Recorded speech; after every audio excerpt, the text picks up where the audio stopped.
I had a client who identified all of his liquid assets, all of his investment accounts and his checking accounts and savings accounts as trust assets, but he didn't change the title, so we had to go and get that petition granted again. But the assets that you don't want to include a trust unless there's a really particularly significant, specific reason are retirement types of accounts or life insurance policies. So when you get a life insurance plan, you're the owner of it, but you'll identify the beneficiary. So when you pass away, that person has some liquid assets, right?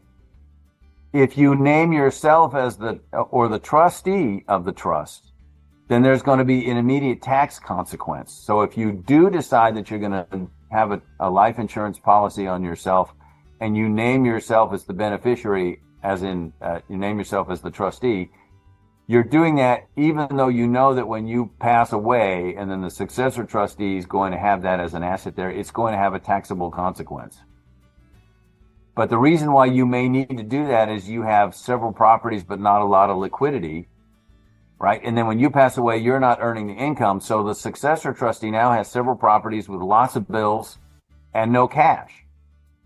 They generate cash along the way, but there's going to be delays and problems. So if you have the death benefits from a life insurance policy in the trust, you may take the tax hit, but you now have enough liquidity to meet the needs until you manage those assets down the road, but you're saving yourself the short-term grief